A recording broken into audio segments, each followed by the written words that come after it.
Get on the radio every day in white-owned companies, white-owned stations with white-owned sponsors that play the role of hypersexualized, hypercriminalized male.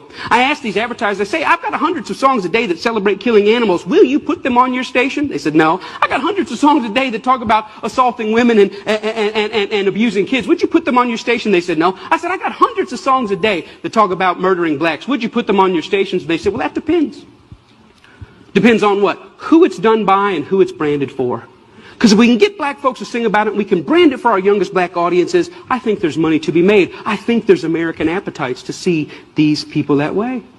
I said, how can you say that? They said, well, look, it's what these artists know. It's what they, black people, create. It's, matter of fact, our surveys say it's what they want to hear, which speaks of a sickness. How do we live in a society where somebody says, you know what, I'm inspired to write a song that celebrates murdering another person. And then a person says, I'd like to put that on my station. Another person said, I'd like to pay for it. And then there's people out here in the audience that go, I'd love to hear it, as long as it's black guys. Because even white people buy rap music, buy this type of stuff, because we know that when we want to hear about killing each other, we know who to turn to for that type of inspiration.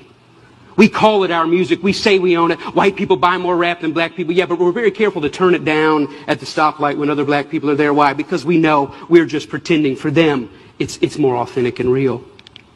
I always ask the companies, what about your name? What about your brand? What about your value? And the largest radio company in the world said this: it's okay that we only have drug dealers on our black youth stations. We only have murders on our black youth stations. We support black charities. We give out water at the Martin Luther King parade. I think we've got it covered. We've bought them off.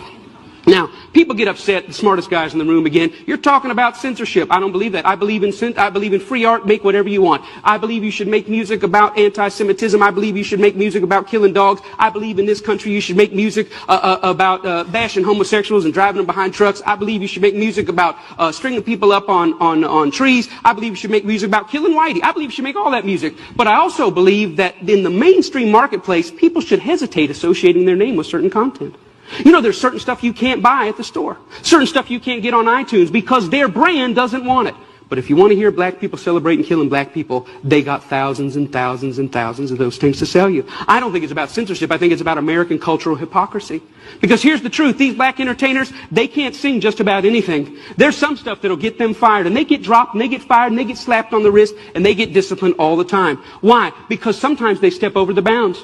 A very famous case is what happened with Rick Ross. Rick Ross is the Mammy Two Shoes, one of the many Mammy Two Shoes of our day. He's a black entertainer in a world carved out for him, and a role carved out for him by white entertainment companies. And one day he talked about, in the middle of a song that celebrated dealing drugs and killing blacks, he made a reference to date rape. And when he made that reference to date rape, that set social media on fire. That got 100,000 petitions in 24 hours. Hey, buddy, date rape is no joke. That had white people standing outside of Reebok in New York saying, you better take this seriously. We're tired of a rape culture in America. One line in one song moved the masses. And you know what Reebok did? Did they stand by him and say, hey, we believe in freedom of speech. We believe in freedom of expression. It's just a song. Calm down. No, they fired his tail on the spot. The president came out and said, this goes against our high standards. He's gone against the values of our brand. Shame on Rick Ross. We're disappointed. He doesn't know how serious date rape is. And when I saw that, I thought, wow, how convenient. Isn't that amazing? But here's what really happened. It's not their brand, it's not their values. Rick Ross went off script. He was hired to get black customers, and they think that black customers go with black bait. And in America, black bait is the hypercriminalized, hypersexualized portrayal of black people. And as long as he had sung about that, the stuff that got him hired, he still have a job at Reebok. But when he touched other sensitivities that affect us, he lost his job. See, the truth is, it's not they that need to change. It's we that need to change. We created the lies. We created them for our profit. We own the companies. We own the record labels. We own the advertisers, and we keep putting it out. And it's this that's got to change. I thought about it. You know what? I wonder if White Mike could get anybody's attention on this. So I stood outside of a Walmart. And I said, hey, I don't think killing cops and killing blacks is very cool. And you know what? It only took 7 weeks of Mike standing out there, and they wrote a letter and said, yeah, we don't think it's cool either. We're going to pull our name off of that. The largest retailer in the world had never considered that maybe their commercial shouldn't be right before or after a song about young black men being gunned down.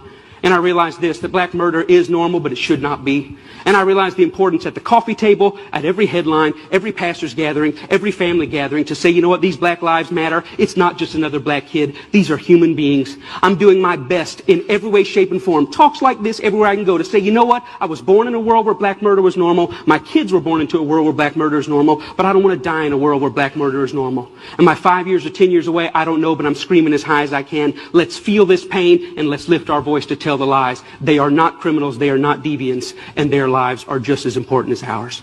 Thank you very much.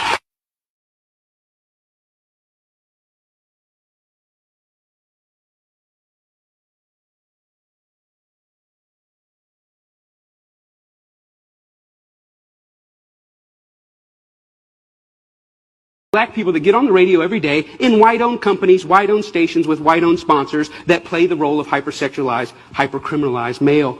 I asked these advertisers, I say, I've got hundreds of songs a day that celebrate killing animals. Will you put them on your station? They said, no. I got hundreds of songs a day that talk about assaulting women and abusing kids. Would you put them on your station? They said, no. I said,